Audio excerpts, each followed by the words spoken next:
واقعہ کربلا کی مکمل تاریخ اسلامی سال 61 ہجری 10 محرم کا دن تاریخ کا وہ لمحہ ہے جس نے انسانیت کو قربانی، صبر، حق اور باطل کے درمیان فرق کرنے کا درس دیا۔ یہ واقعہ عراق کے شہر کربلا میں پیش آیا، جہاں امام حسین رضی اللہ عنہ نے یزید کی بیعت سے انکار کر کے ایک اصولی جنگ لڑی۔ پس منظر: حضرت امام حسین، حضرت علی اور حضرت فاطمہ کے فرزند نبی کریم صلی اللہ علیہ وسلم کے نواسے تھے۔ یزید، جو کہ اموی خاندان سے تعلق رکھتا تھا، خلافت پر قابض ہوا۔ اس کی حکومت ظالمانہ، غیر اسلامی اور مطلق العنان تھی۔ امام حسین رضی اللہ عنہ نے یزید کی بیعت سے انکار کر دیا کیونکہ وہ اسلام کو ایک بار پھر ظلم اور جبر سے بچانا چاہتے تھے۔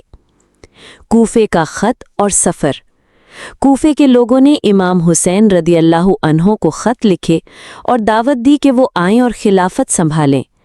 امام حسین نے اپنے خاندان اور قریبی ساتھیوں کے ساتھ مکہ سے کربلا کا سفر کیا، تاہم یزیدی گورنر عبید اللہ بن زیاد نے کوفے میں لوگوں کو دھمکا کر ان کو پیچھے ہٹا دیا اور امام حسین کا راستہ روک دیا گیا۔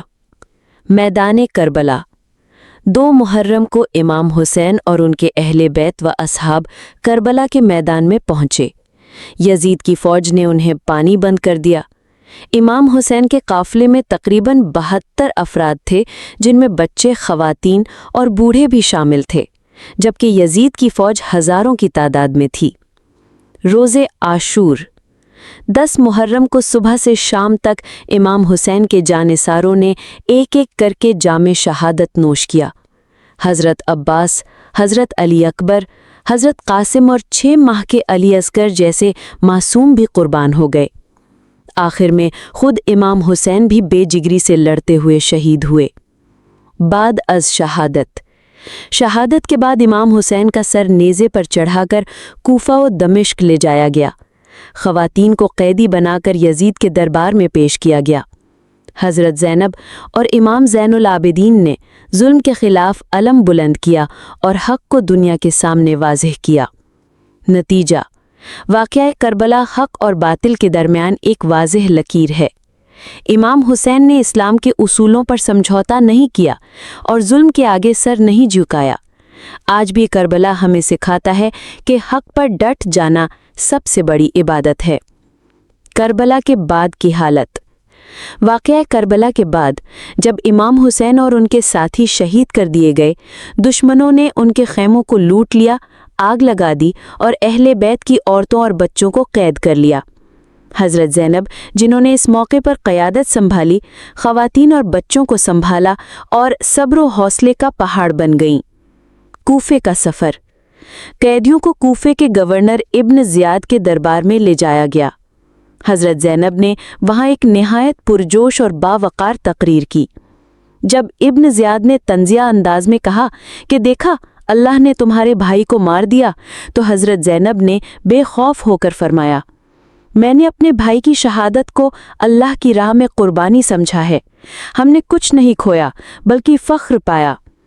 یزید کے دربار میں: پھر قافلہ اہل بیت کو شام لے جایا گیا، جہاں یزید کے دربار میں حضرت زینب، امام زین العابدین اور باقی اسیران کو پیش کیا گیا۔